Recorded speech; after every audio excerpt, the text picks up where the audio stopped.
Unlike the rest, a doctor's story is Dr. Chika Stacy Oriuwa's memoir. The daughter of Nigerian immigrants always dreamed of becoming a doctor, but faced racism, among other challenges along the way.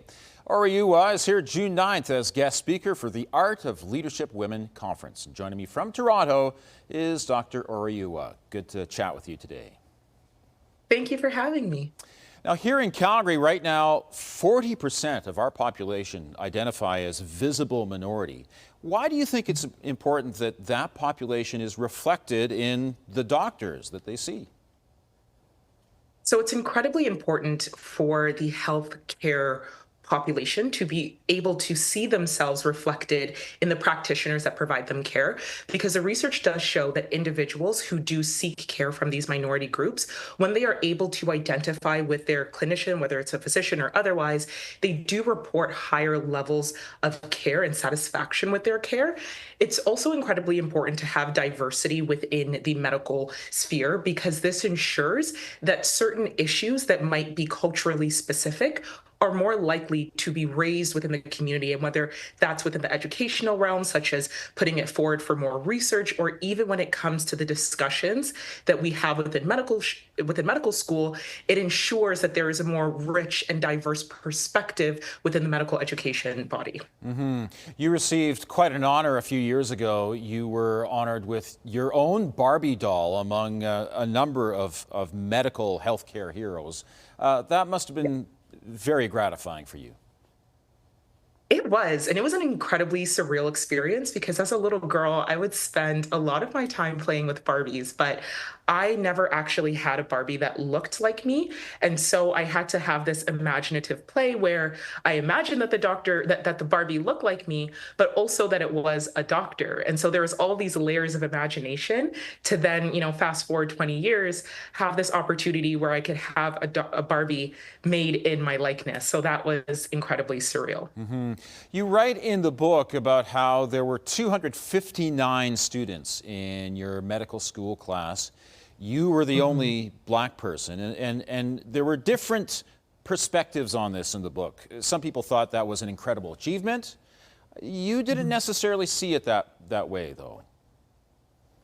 Yes, I think it's an interesting discussion to unpack, because I've often been asked, what makes you so exceptional that you were the only Black person to be in your class? And I want to dismantle this idea of Black exceptionalism, that I am somehow unlike the rest of the Black community, and that's how I was able to make it into medical school.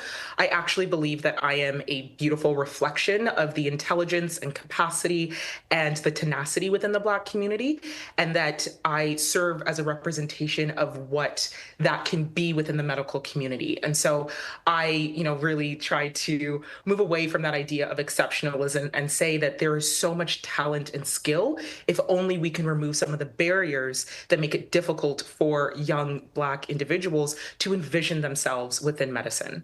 And later on, there were 14 Black students in the medical school, and you're thinking those numbers are much more like it.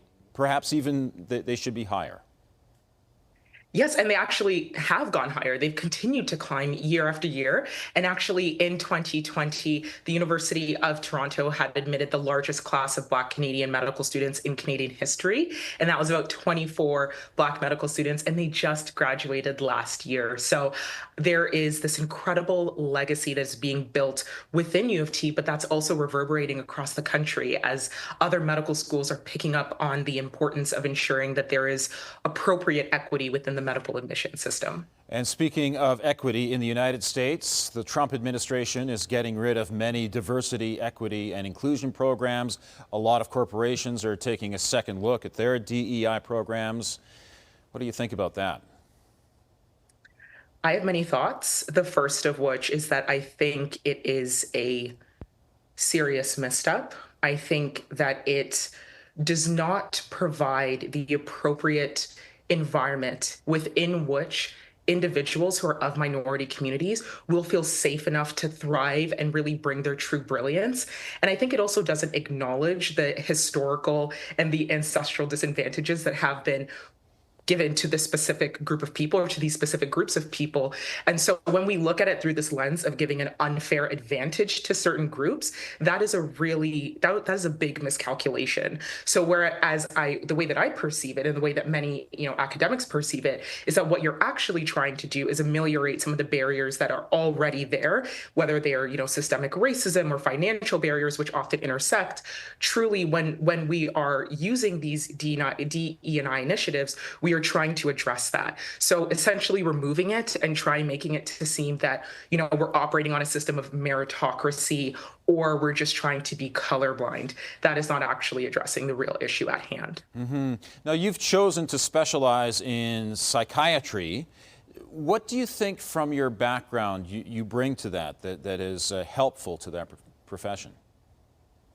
Absolutely. So it's interesting because in my memoir, unlike the rest of Dr. Story, I talk very vulnerably about my experiences with disordered eating, specifically restrictive eating, that manifested when I was preparing to go into medical school and kind of resurged again when I was in my first year of medical school.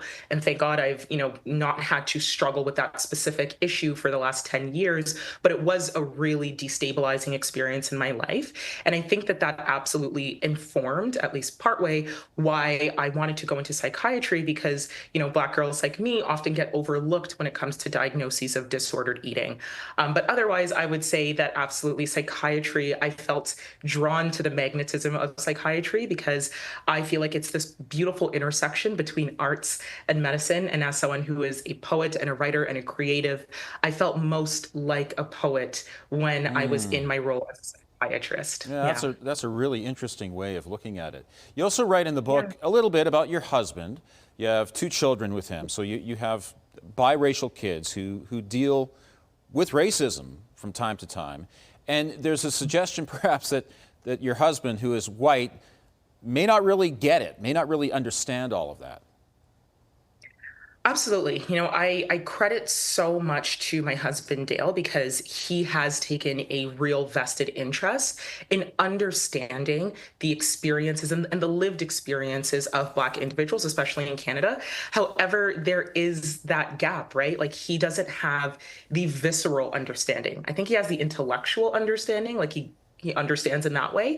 But when it comes to truly touching into the emotional core of what it feels like, that's where there's a bit of a gap. And so him and I have to have conversations where we do have to circle back into, how is it that he can best support his family when we experience these things? So it's more than just identifying when, there's a racial transgression and actually being able to sit in it with us, unpack it with us, and not shy away from these difficult conversations.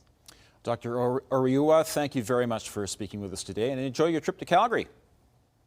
Thank you. I can't wait to be there. See you soon. All right, thank you. And Dr. Chika Stacy Oriuwa's book is unlike the rest, a doctor's story. She's part of the Art of Leadership for Women conference in Calgary on June 9th.